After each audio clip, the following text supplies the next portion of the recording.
Another question from someone? We have time for one more Oh, question. sorry, see, I talked too long about that, sorry. Go ahead. Me? Yeah, sure. Okay. Fairly recently, I read an article about your support for mental health in Moods magazine and your experiences in university when you were young. How did that shape who you've become as an artist? How did the university and the mood disorder, tell me more, because... Well, they had written in the magazine about, mood disorders and depression and suicide and that. Oh, okay. Sorry, I just wondered what the context was. Okay. Yeah. How did it shape? Well, again, I mean, I just think that, it all kind of all roads lead back to gratitude and humility for me. So, those, exposing yourself to as much as possible. I mean, they say that, knowledge is power. And I like learning, as much as I can and knowing as much as I can about other people and other subjects.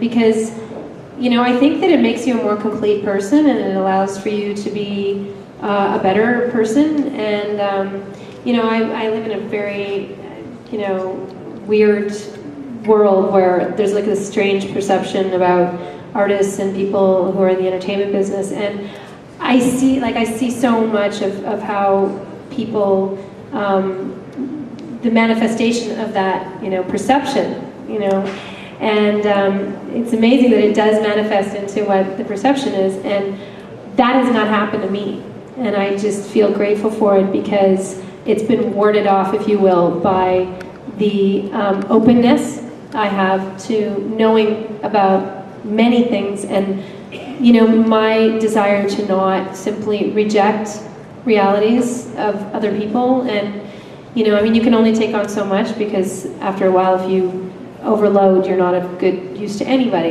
You really have to balance things and put yourself and your own constitution first. And being a mother of 3, I've learned that, hey, when I say I'm going out and I'm going for a massage, just leave me alone. You have to take ownership of yourself once in a while, and I try.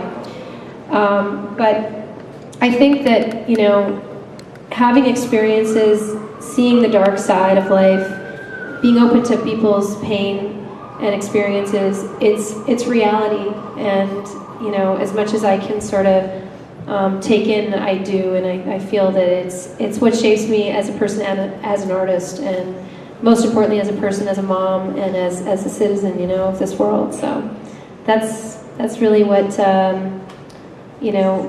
mental health is, being able to say that I'm a supporter, an advocate for people who can't advocate for themselves, and essentially being okay with the fact that they deserve dignity as well, and to keep striving for dignity in an otherwise undignified scenario is important to me.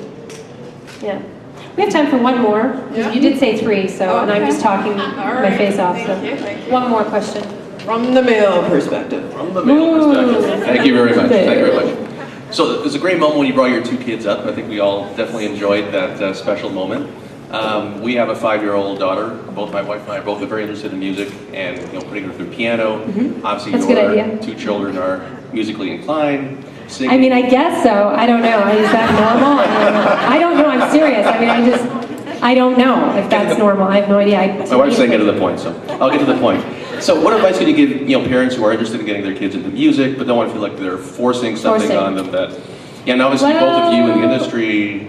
I think that ultimately you can only lead by example. You cannot tell your child, do this, do that, and you're not doing any of that, and it's not something that you are either enjoying or achieving at in your own right. It doesn't make sense. That's what the disconnection is.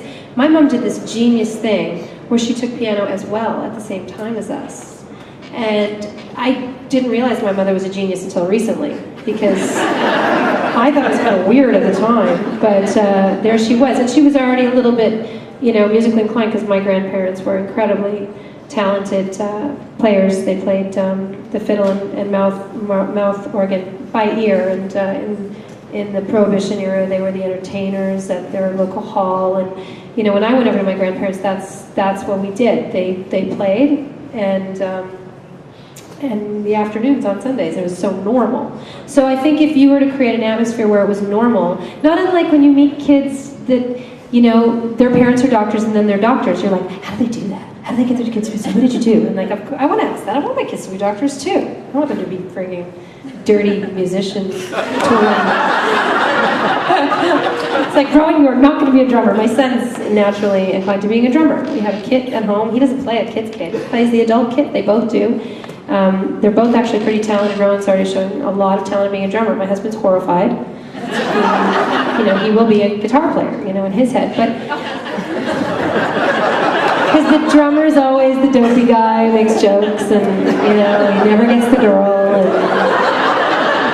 you know, he's got such a stigma, the drummer. So anyway, I don't think it's possible for us to tell our kids what to do, and then, you know, you can't, like, not unlike you can't tell your kid not to smoke cigarettes when you smoke, or you can't tell your kids not to drink alcohol when you have alcohol in the house. What the hell are you thinking? Duh, you know. But these things, they may seem obvious once you realize them, but they're not. They're not obvious things. So, I mean, the logical answer is that, you know, do not push. I don't push my children at all. I rehearsed Wonderful World for them one time. I said, would you be my audience? I have to rehearse this. I had a show to do. It was with Diana Krall and Sarah McLachlan, Elvis Costello, and I was nervous. And I was opening, and I'm always the freaking opener. And I thought, well, the kids were around, and I really did. I hadn't played it once. So I had to play it. They're running around, and I go, kids, I need you to be my audience. So I played it once. They just didn't stop singing it. And then one day, they asked me, could they come put, I would never, ever tell my kids. And if they had been nervous and didn't want to do that, I said, don't do it. I don't want you to do it. So I think that they have to do what they want to do, and it needs to be authentic, and it needs to be natural. I've met a lot of managers, and they're brutal, and you would not want to go shopping with them. They're just really, you know, really crazy. And I just want my kids to be children. So I think the important thing is that children, you know, children need to be sad. In my opinion, they need to be sad when they're 3 years old because they can't find their balloon. And then when they're 6, they need to be sad because they lost the privilege of having their scooter.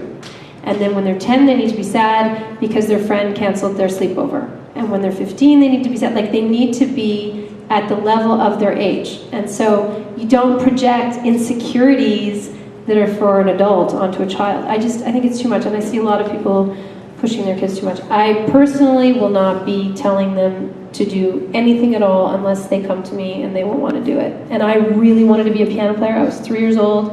I played piano myself.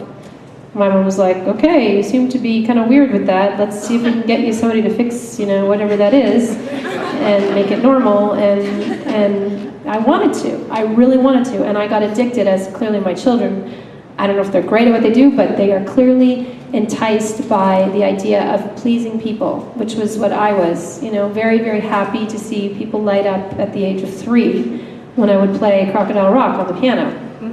So that's what they're feeling. And as long as I can sort of keep that, you know, honed and not turn them into little freaks, it'll be fun. You guys have been awesome. Chantal, we really appreciate you coming out for the show. We thank you for your powerful music, for your candid humor, and all the great things you do for charity.